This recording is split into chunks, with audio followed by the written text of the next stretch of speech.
বর্তমান বিশ্বে আমরা কম বেশি সবাই ব্যাংক ব্যবস্থার সাথে জড়িত। যেহেতু আমরা সবাই ব্যাংকে লেনদেন করে থাকি, ব্যবসায়িক প্রয়োজনে হোক কিংবা ব্যক্তিগত প্রয়োজনে হোক অথবা বৈদেশিক মুদ্রা সংগ্রহের জন্যই হোক, রেমিটেন্সের জন্যই হোক, আমরা ব্যাংকে অ্যাকাউন্ট খুলে থাকি এবং ব্যবসায়িক লেনদেন তথা ব্যাংকিং লেনদেন করে থাকি। ব্যাংকে একটা কমন বিষয় হচ্ছে এক্সাইজ ডিউটি। এক্সাইজ ডিউটি বা আবগারি শুল্ক আপনার অ্যাকাউন্ট থেকে বছরে একবার কাটা হয়।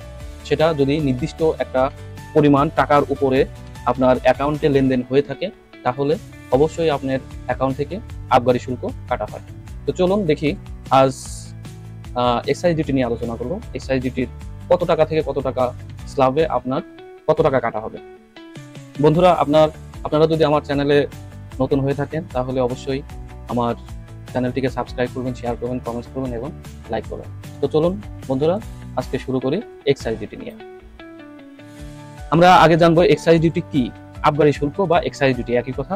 প্রতি বছর ডিসেম্বর মাসে ব্যাংকগুলো জাতীয় রাজস্ব বোর্ডের হয়ে এক্সাইজ ডিউটি বা আবগারি শুল্ক কর্তন করে থাকে। আবগারি শুল্ক রাষ্ট্রের আয়ের একটি উৎস। চলতি বছর 2024 সালেও পূর্ববর্তী আদেশটি কার্যকর রহিয়াছে। স্ল্যাব ভিত্তিক সরকারি আবগারি শুল্ক নতুন অর্থ বছরে পূর্বের থেকে কিছুটা পরিবর্ধন করা হয়েছে।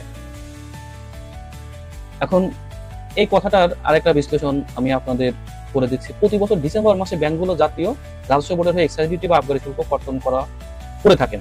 আসলে কিন্তু ডিসেম্বর মাসেই কর্তন করে থাকেন, কিন্তু আপনি যদি ডিসেম্বর মাসের আগেই যদি আপনার অ্যাকাউন্টে ক্লোজ হয়ে থাকে তাহলে অবশ্যই কিন্তু এক্সাইজ ডিউটির আওতায় যদি আপনার লেনদেন হয়ে থাকে তাহলে কিন্তু আপনার এক্সাইজ ডিউটি কাটবে।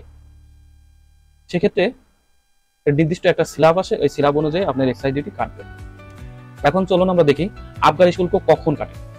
আবগারি শুল্ক বিষয়ক নির্দেশনা অনুসারে জাতীয় রাজস্ব বোর্ডের নির্দেশনা মোতাবেক বাংলাদেশের সকল ব্যাংক তাদের গ্রাহক হতে আবগারি শুল্ক কাটতে বাধ্য, যা প্রতি বছরের ডিসেম্বর মাসে কর্তন করা হয়। আবগারি শুল্ক প্রত্যেক বছরের ডিসেম্বর মাসের শেষ সপ্তাহে অ্যাকাউন্ট থেকে চার্জ করা হয়ে থাকে। এছাড়া ক্রেডিট কার্ডের সর্বমোট আউটস্ট্যান্ডিং বিলের উপরে বছরে একবার আবগারি শুল্ক আরোপিত হয়ে থাকে।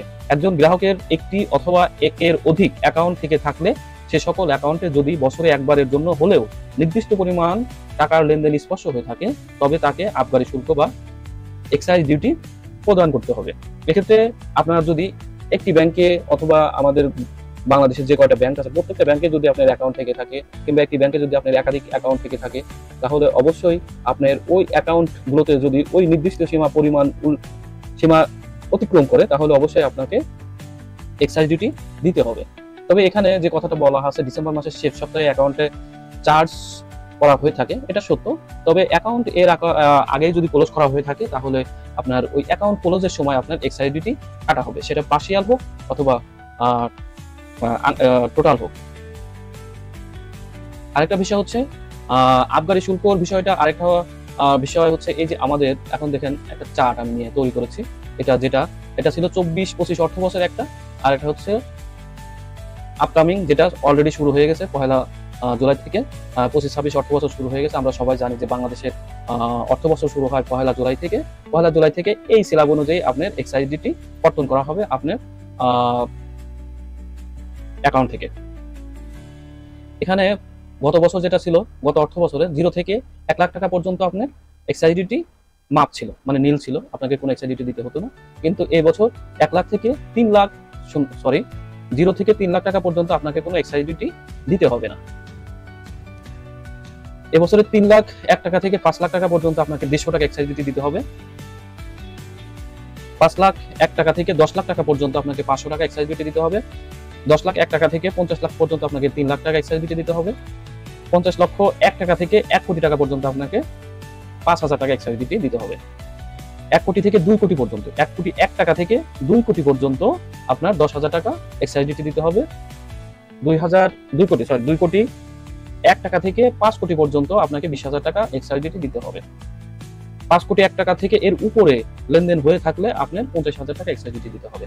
আপনি এই টাকাগুলো আপনার অ্যাকাউন্ট, আপনি দেন আর না দেন, আপনার অ্যাকাউন্ট থেকে অটোমেটিক্যালি কর্তন করা হবে। এটা আপনারা হয়তো অনেকেই বলেন যে ব্যাংকে এসে যে এত টাকা এক্সাইজ ডিউটি কাটে কেন।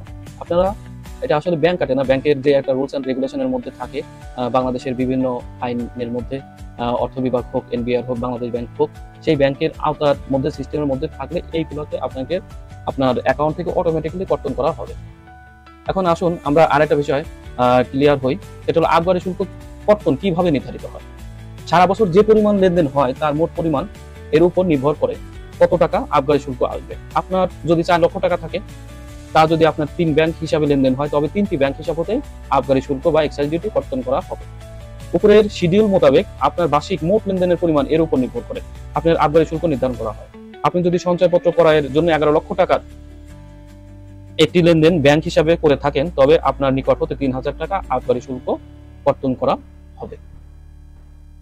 চলুন বন্ধুরা, আপনারা অবশ্যই এই বিষয়টা খেয়াল করবেন এবং শুধু শুধু ব্যাংকের অফিসারদের এসে দোষারোপ করবেন না যে আপনারা এত টাকা কর্তন কেন করেছেন। এটা এনবিআর এর একটা ইস্যু, বাংলাদেশ অর্থ বিভাগের একটা ইস্যু।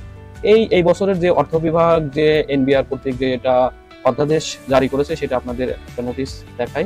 সেটা হচ্ছে এই যে দেখেন, গণপ্রজাতন্ত্রী বাংলাদেশ সরকার, অর্থ মন্ত্রণালয়, অভ্যন্তরীণ সম্পদ বিভাগ, আবগারি প্রজ্ঞাপন 13 জ্যৈষ্ঠ 1432 বঙ্গাব্দ 27 মে 2025 খ্রিস্টাব্দ।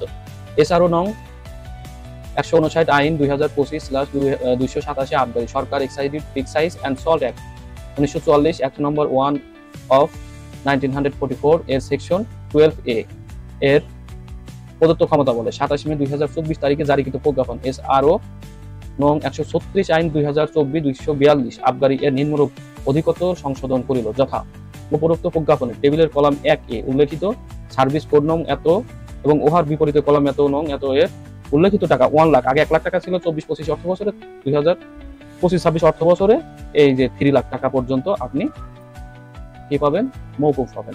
3 লাখ টাকার উপরে গেলেই আপনি এক্সাইজ ডিউটি দিতে হবে। এটাই তার প্রজ্ঞাপন।